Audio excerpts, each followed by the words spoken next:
Alright, welcome everyone in our fourth lesson. I've just noticed that I kinda mixed up the lesson descriptions for the fourth and fifth. So I just corrected that because today we are gonna do graphical notes and animation and like some UI basics. But the lesson description was actually inaccurate because I have this document composed of the course material, and first it was written in Hungarian, and then I translated it to English, and I kind of just swapped the lesson contents. So yeah, it got a bit messy, the document, but yeah, okay, now we should be good. You may have even been wondering why we have all this non sprite and graphical stuff related description for the fourth lesson, but yeah, okay. And if you didn't notice, that's fine. Okay, so uh, as always, I am going to open Paint before we start, and I'll just paste the lesson material here. Okay, I think we'll mostly be working in the Godot editor though, because again, this is just pretty much Godot related stuff, and like not that theoretical. It rather requires practical illustrations. Okay. So yeah, we are going to be doing.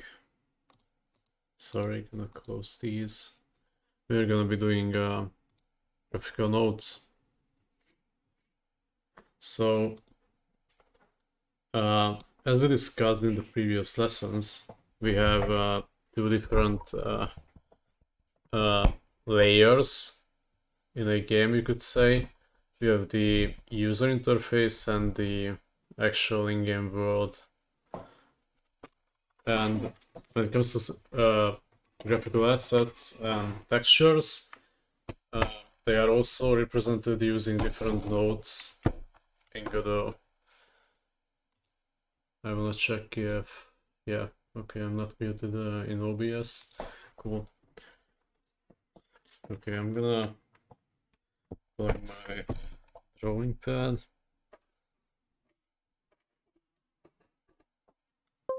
Okay, cool. So yeah, we have the 2D world and the UI. And actually, UI contains a lot more options for adjusting positions. It has anchors and all that stuff. And you're gonna see it also has some other properties that are rather UI specific when it comes to like textures. Like that. Okay. So in the 2D world, we have the sprite, and in the UI, we have texture rect. Or at least this is what they are called inside Godot. But they both share a texture or represent a texture. And we can just open Godot and see this for ourselves. We have this scene from earlier, right? Sorry, we have no screen share yet. Oh, that's right. Oh my God, sorry. Thank you. No. Yeah, thank you for letting me know. Now we see that. Thank you. Yeah, okay, cool. Yeah, I completely forgot about that. Okay, thanks. So yeah, this is only what I was sketching up here, and yeah, you could hear me talking, so we didn't go into Godot yet, fortunately. Okay. So yeah, I was just opening up this table we worked on the last time, and We also have another one for this label,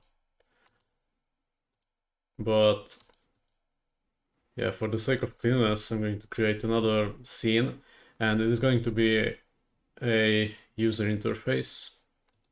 We will call it simply UI.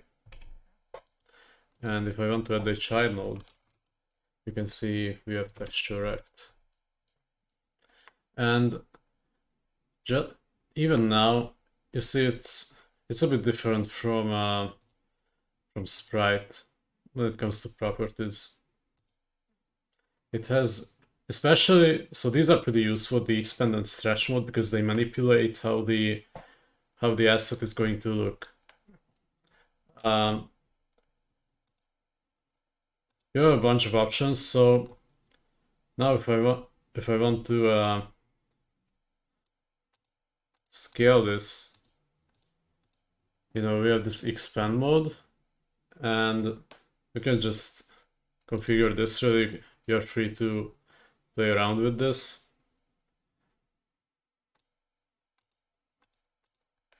Something pretty useful is a tile, which makes it so that you can kind of crop an image technically. You gotta set ignore size though to be able to do that. And then we have keep aspect, which is also really useful. For example, keep aspect covered. Sorry, keep aspect centered. That is just it's kind of obvious what it does, right?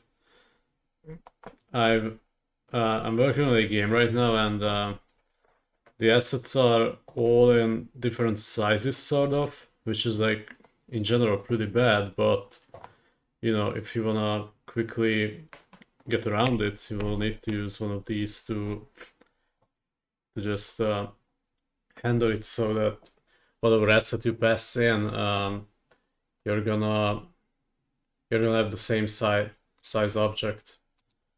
And then with keep aspect, this is the same as centered, except it's just not centered and also covered.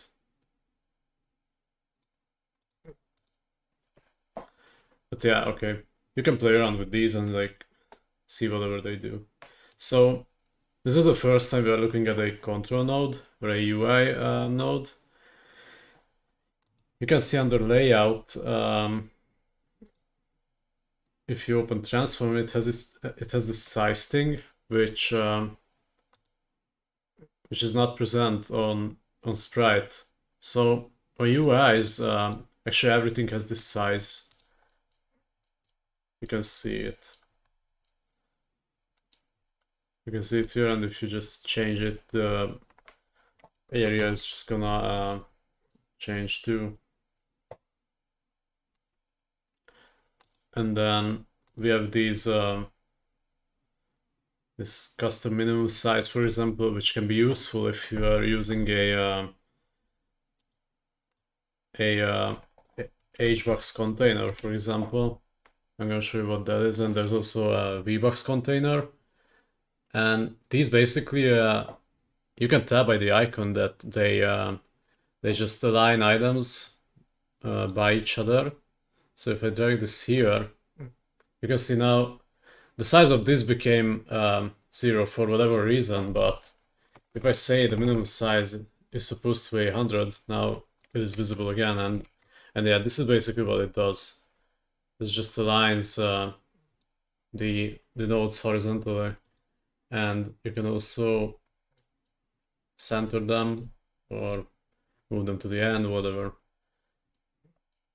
So yeah, the minimum size is pretty useful, especially if you don't want to mess with the built-in UI logic and the sizing of things, because as you can see now I cannot modify the position or the size of these objects, and that's not because of a bug. That is because this box container limits that. So by default we are not allowed to adjust these. We can just we can't adjust the rotation either or the scale.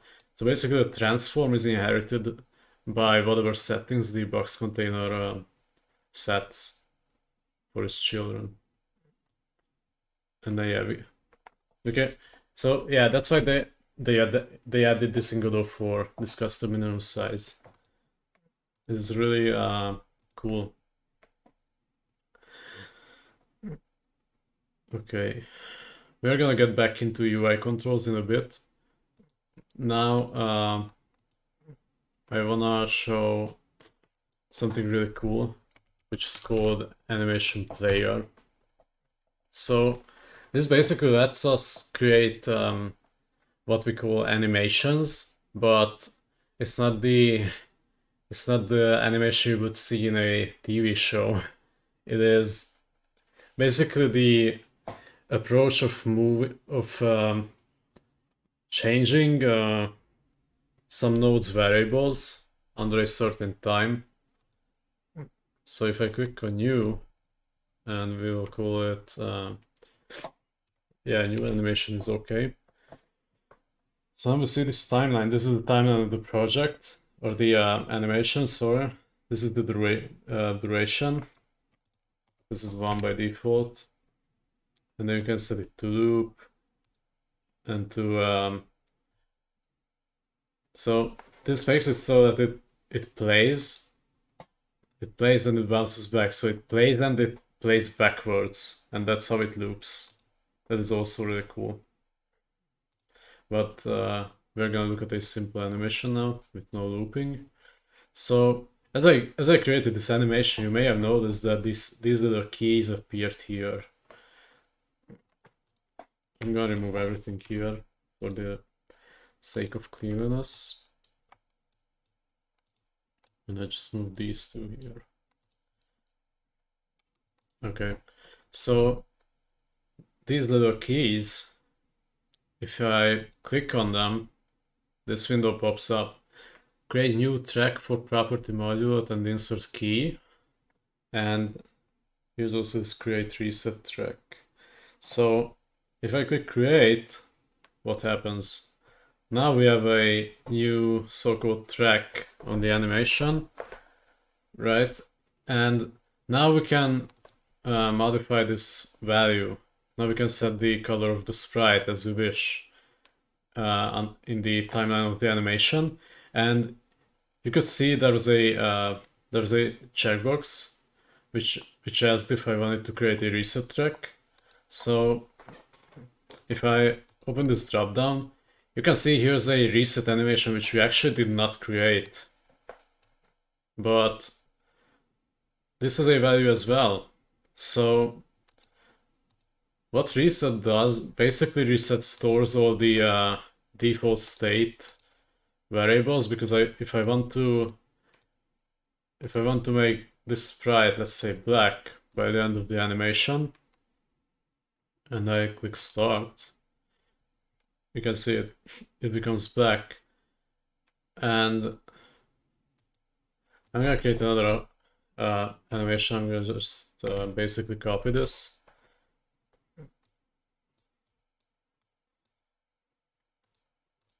And I'll play this again. Okay. So yeah, this is how you can copy animations, and you can just set them however you want to. So the reset animation, this gets called when the game starts so that the values are set to default.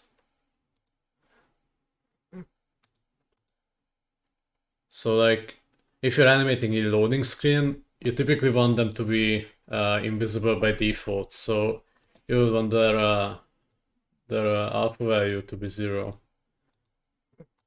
And we can just create a nice fade in, fade out effect by only toggling the alpha value. I'm gonna show you. So first, it's gonna be completely transparent, then it becomes white, and then at the end it becomes transparent again.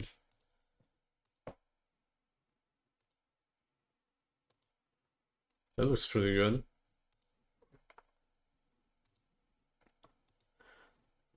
And yeah, so if I were to launch the game on this scene, let's see what happens. Okay, yeah.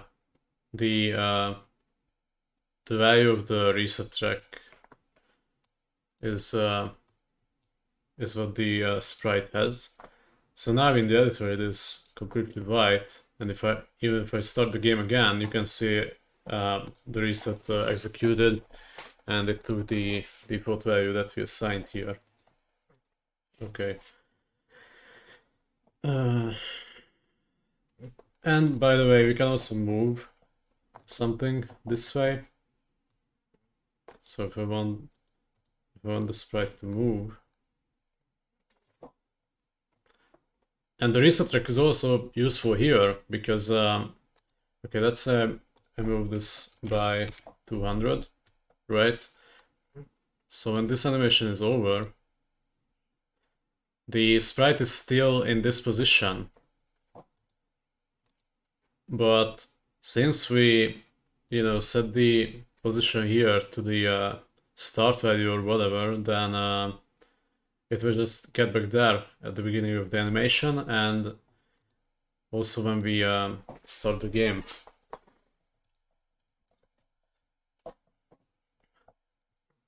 Although it's good practice to just like, if you're doing an animation, you just assign the default values at the beginning so that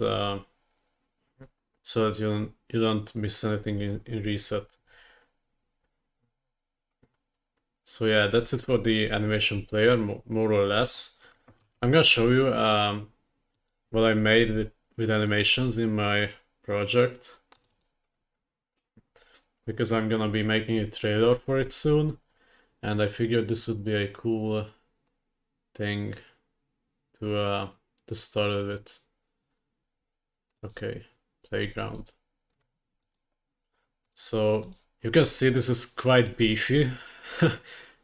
This just has a lot of things, and also with this tech, you can just enable or disable certain tracks. Okay, so th this is also with lights, and we will also talk about lights in a later lesson. But yeah, this is purely made with animation player. And then yeah, it just restarts, because it's set to loop. But yeah, there's that. Now I disable looping, so it just, stopped here. And I also just got this game to Steam, and I've been getting pretty good art assets in, so I will update the Steam page. Which is also something we will get into together, like how to use the Steam API and all that. But okay, we got these. I think we've also talked about export variables, but okay, just let me open the course project real quick and we'll see what shaders and materials are. So I'm just gonna make this be visible. Okay, so if you scroll down, you can see a material tab, and materials are basically the texture of the graphical asset you have. So you can kind of just play around with it.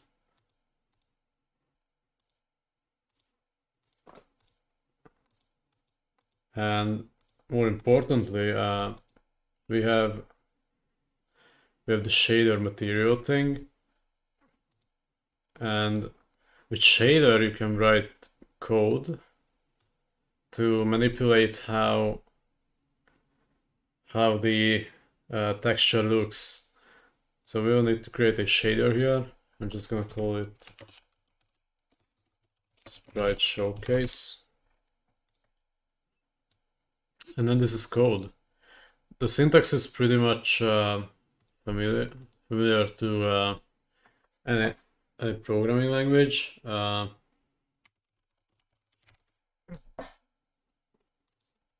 has a pretty good documentation as well over the docs.godoengine.org site.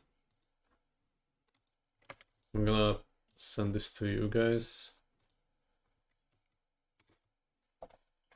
Okay, like that. So if you want to, you can look into this in detail.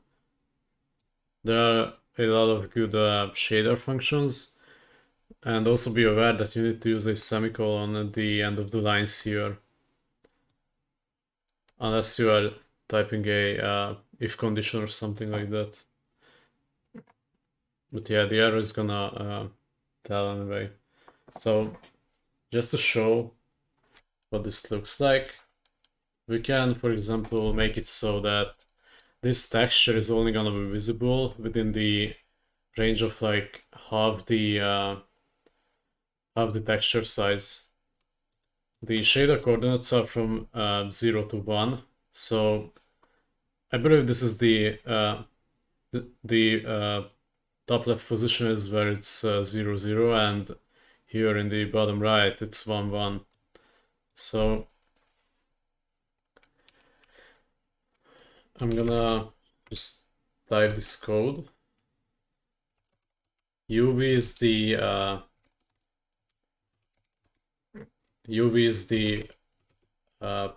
coordinate on the specific pixel, because this code executes on every single pixel, or at least whatever you type into this fragment function.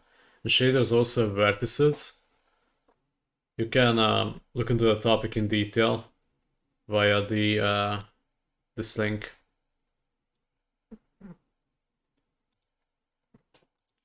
So we are in the 2D space, so this distance function is going to give us the distance from the center to our current pixel, wherever it may be. And since this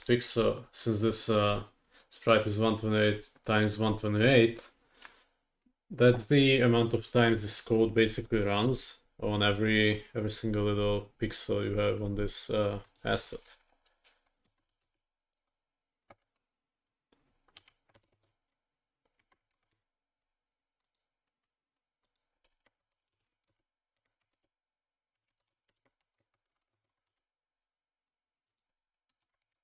Okay.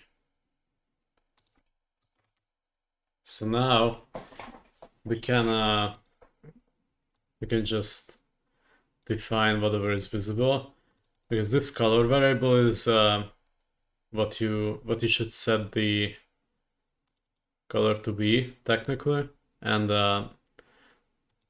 this is just a shorthand for typing this, because this is a vector 4, as you could tell, but every single value of it is gonna be 0, 0 if you only type one value, and same goes for vector 2 and vector 3 as well. So this looks pretty good, but I will need to adjust the code like this every single time I want to change the required distance. So to be able to set this from the editor, we will need to use the keyword uniform.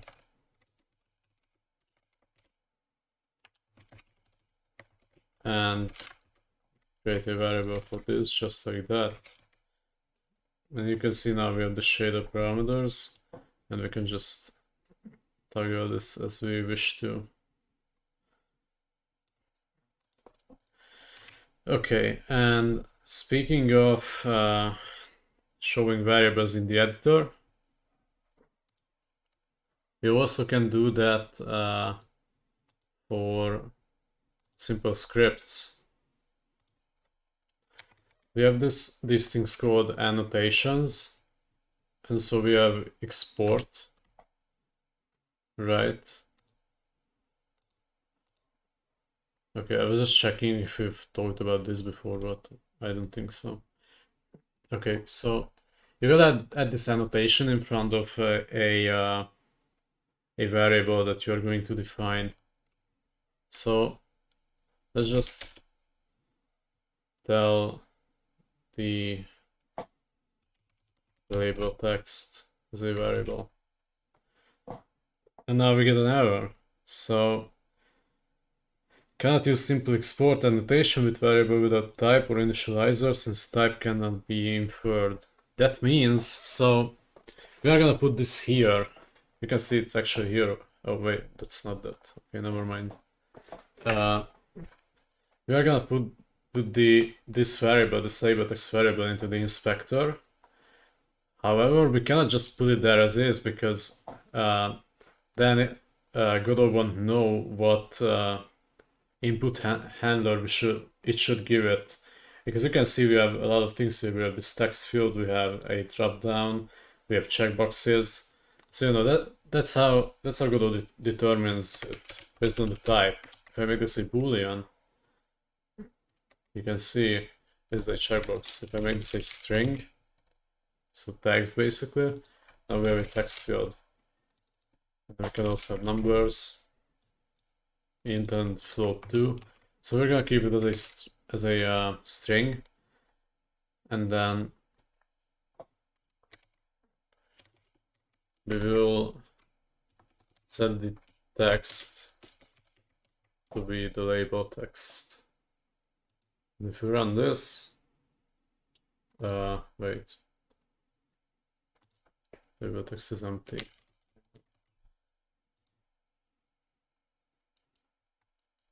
Yeah, okay. Okay, now you can see whatever I just typed there is now here.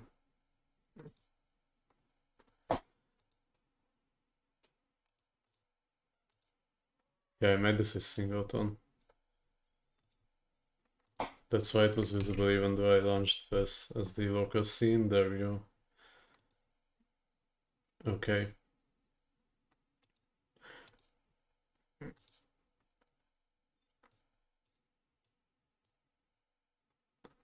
Okay, so signals. We got signals coming up, and it's a pretty interesting topic. Basically, if you're familiar with programming, signals basically mean events in other languages. But imagine the scenario that if you click a button, you want to like start the game, you know, if you were making a main menu or something like that. That's pretty straightforward, right? And since we're talking about that, we could just actually create the button. There we go. And give it the text of start game.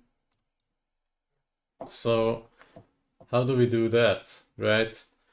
We have these pretty cool things called signals, and if you just open this node tab, you will see all the signals a object has.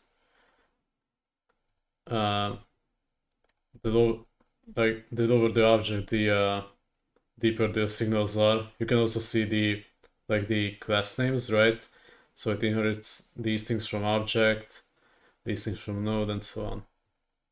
Because signals are also inheritable, and in fact you inherit them no matter what from a parent class. So let's see how to like deal with this. If I wanna get the signal of button down, which means, you know, when you click the button. So let me just do this. Let's see what we do. If I double click, this window comes up. Scene does not contain any script, which means we will need to create a script. I'm going to create it on the UI. Class name UI. And now I can connect the signal to the UI script so that when we press the button, a signal fires this button down signal, and since we sort of subscribed to the button down event with this function, it is going to fire whenever we click the button. Let's see how that works. See? And you can also use arguments in signal related functions as well. And if you want to write a signal, you would just use the signal keyword and call it my signal. And this is how you attach parameters like related object or something.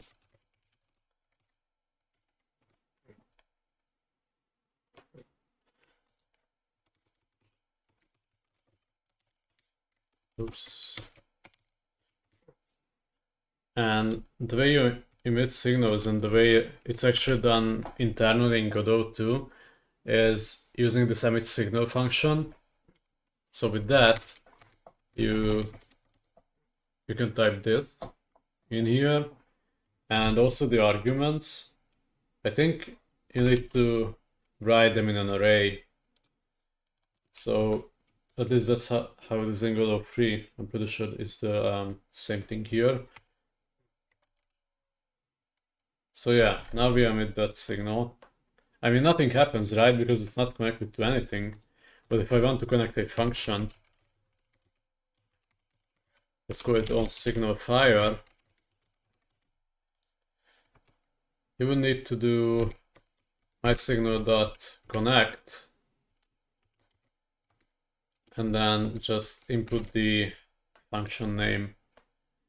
If it's in another object, then just whatever the object variable is, dot on signal. Okay, let's see. Also, yeah, I should print here. So now, what happens when the UI enters the scene tree? We connect this signal to this function, and then we emit the signal. Nothing happens. Why? You can actually see it here, right? Error calling from signal to callable. Method expected 0 arguments, but called with 1. So it is because if you do this, then it works. But since we have a parameter defined in the signal definition, it is usually recommended to also support the parameter on the receiver function. So now if we do this, it works and we get no errors. We can also print the object's name, for example.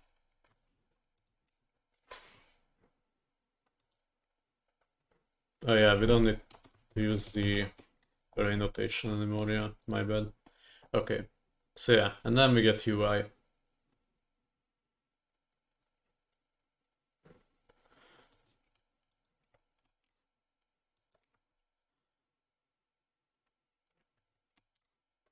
Okay.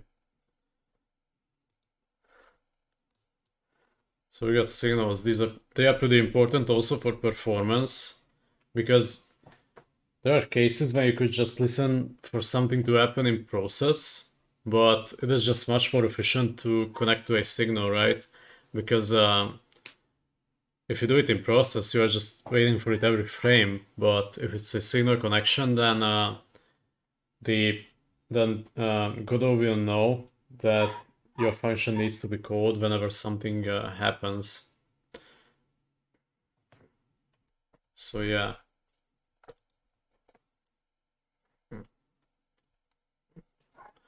Okay.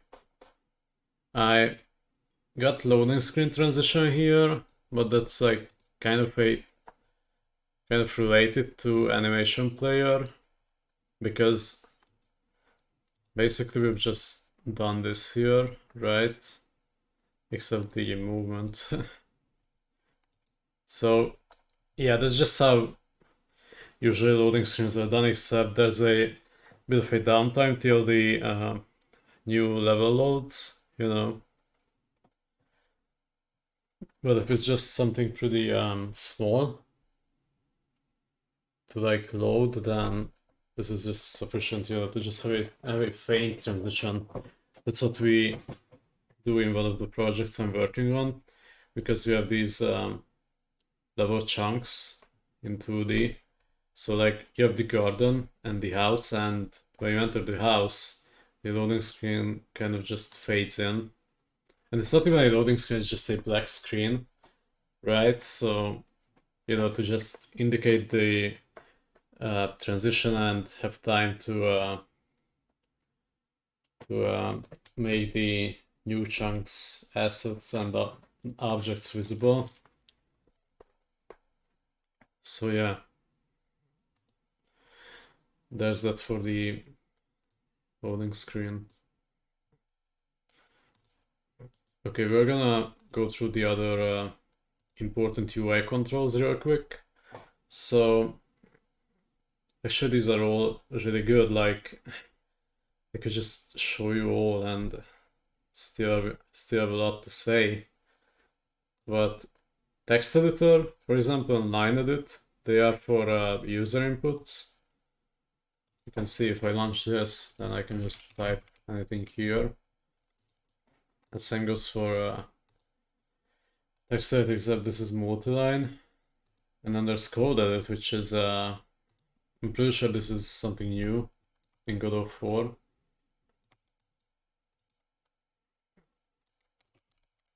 So yeah, I mean, this is kind of the same thing.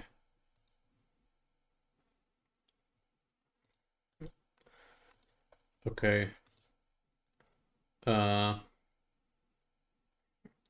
Item list is also pretty good. That can be used for inventories and things like that. I'm pretty sure there's a good guide for this. Oh yeah, yeah, yeah. You can learn a lot over here. Okay, just like that.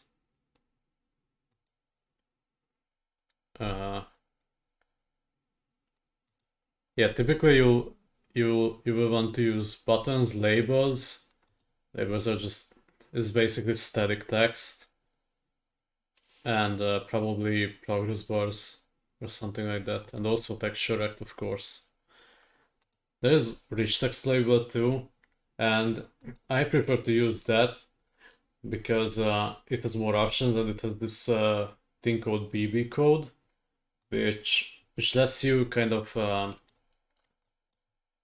format the code however you want to. I'm going to show you the page. BB code is basically a notation for just for designing the code or the text. Sorry, you can see we can set the text color to green in the middle of the text. We can just do a bunch of things. I will also put this in here.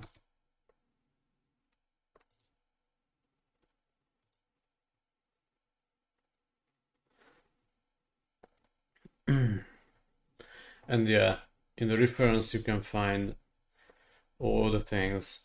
What I specifically like is the center tag, because that centers the text we have.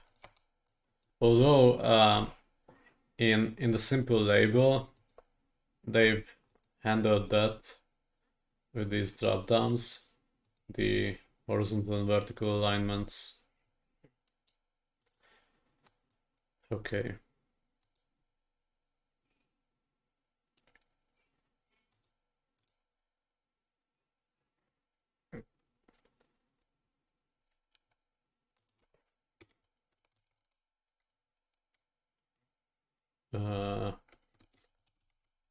Yeah, I was looking for progress bar. This is also a nice thing. It also has this percentage to show, and then just the values. You can play around with this, and controls have this things called themes. Basically, if you create a theme, you can specify every control's behavior and looks, And you can just also put it on all the nodes so that they inherit the behavior.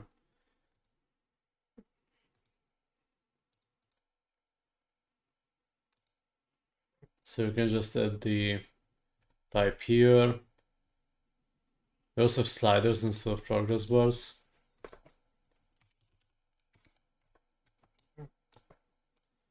Like that. I kind of prefer sliders because their default graphics just feel better.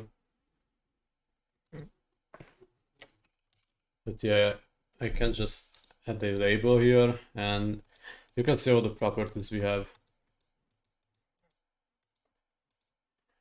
If I set the font color to be like that, like purplish, and say this theme called UI theme, let's say that, and if I put it on, oh, this is not gonna work on that because that's rich text label, I think. So if I put the theme here, you can see the default color now changed. However, if you want to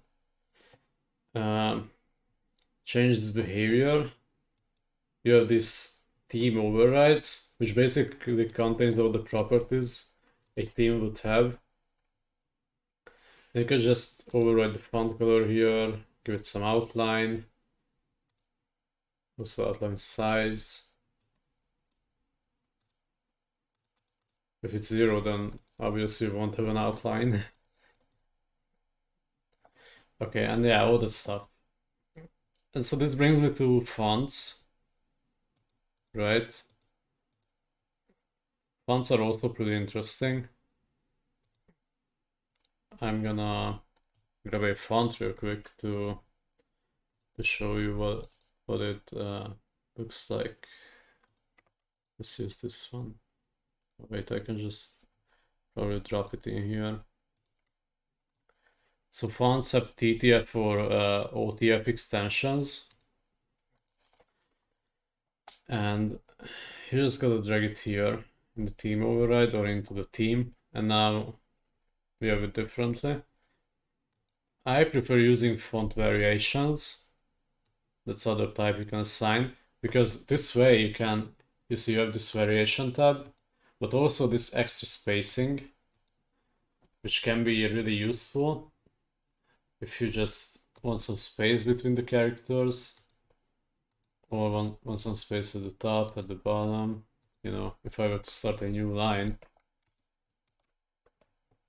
if I increase this, the text goes down.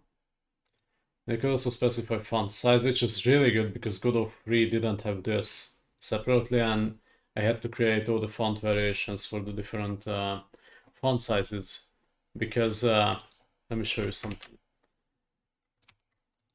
Now I created a copy of this, and in fonts, if I set this, if I set anything, I'm on the second label, right? If I set anything in this font variation, that's got changed in the first one too. Why? It is because the reference of this font variation carried through. Since we copied the label node, and this font variation is stored as a reference, right? So we can press this drop down arrow and say make unique. And now if I do this, it is basically a different reference from what this label has.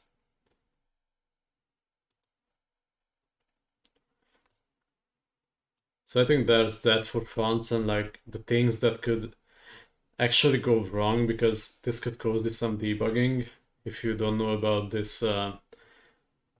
If you don't know about how this font variation inherits, and there may be other reference types this happens with. So yeah, just be aware of that.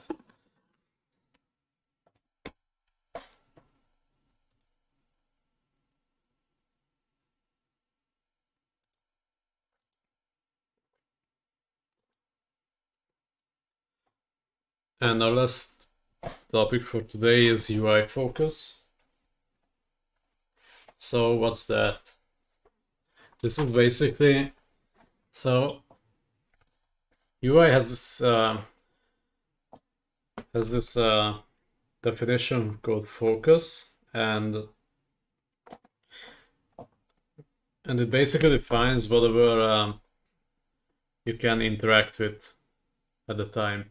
So if I click this button, and now I'm clicking and I'm just hitting enter continuously, and you can see click keeps printing. You can see how the log count increases. Even if I click now I'm clicking my mouse, so I'm trying to remove the focus, but it is still captured. So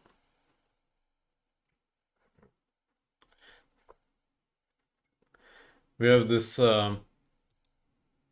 drop down menu for focus, and this has this thing called mode, which has three options: none, click, and all. So what does click mean? Let's see. I can still trigger it with enter, but if I set this to none, then basically the focus won't be kept. If I'm clicking enter right now and nothing happens. So this is pretty useful for doing things like this. In that game Prizeria I just showed you earlier, I have the little station menus. If you've played any of the Papa's games, like Papa's Pizzeria and all that, there are the station menus or the station buttons. And so if I were to click on one of the station buttons, it could occur that I could just work on the station and all that, but if I hit enter, then the button press event would play again, basically, because it maintains the focus. But if you have this focus mode set to none, then it is solved. You'd say that. You can see this for these neighbors. So I actually haven't used those because I've never found them really important, but we can just try and see if you assign these neighbors. So like the bottom one is this for the top one, and then this is top, bottom, because I'm thinking that we are gonna be able to use keybinds to so basically the UI keys and the arrows to navigate through these buttons. Yeah, exactly. And actually Godot just says this by default. See, because I just pressed the up arrow and it immediately brought me to the line edit, because Godot just organizes these by default, and I assume that's based on the Y position of things. So yeah, but if I wanted to do this, and I say the right neighbor is that button, let's see if that works. Yeah, it does. This is actually insanely useful. So that you don't have to write all the code indexing logic, because you could implement this on your own manually, but it just takes unnecessary coding when you have this pretty good system set up. And you also have mouse focus. So this is important because we have this mouse filter, which could either be stop, pass, or ignore. You can read all this, and this gives you an idea of what they all do. Stop basically makes it so that if you your mouse will interact with the UI element by any means, and ignore means you cannot. So if I do this, I can still click this because this is a button. Wait. Oh, okay. I was on the wrong one. And yeah. So you can click this because this is the second button, and we did not uh, change the mouse filter on that. But the first one gets ignored. I cannot click it. The hover animation or the hover color is not really changing. And I can go here with the keybinds and I can still press it, but with the mouse I can't do anything.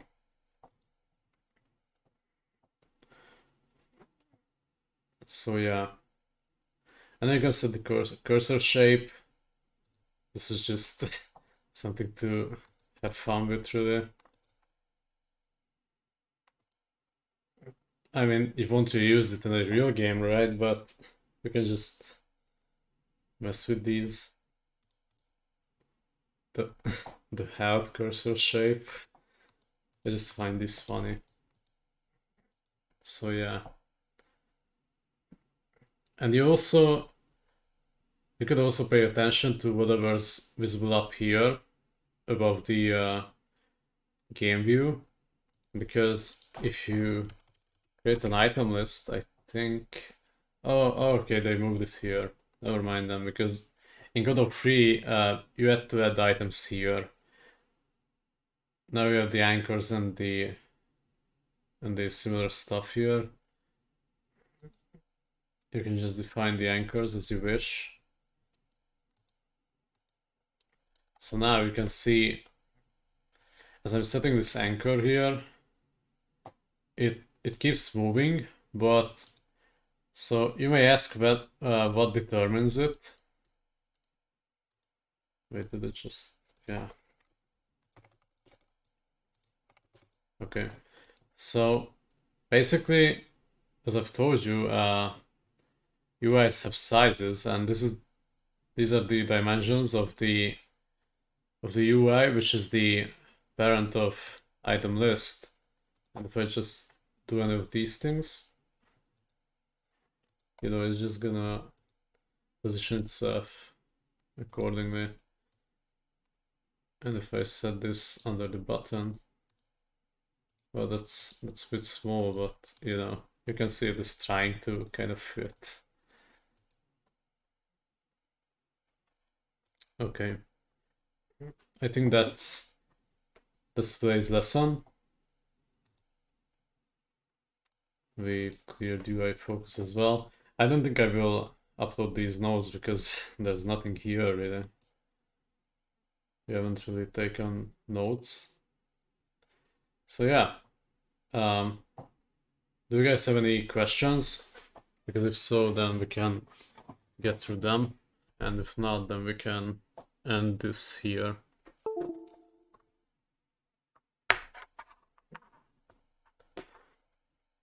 I assume there's no questions. So I thank you guys for being around, for sticking around and being here. I will upload the video to YouTube so that you can rewatch it. And that's basically all for today. So thank you for being here, and see you guys the next week. Goodbye.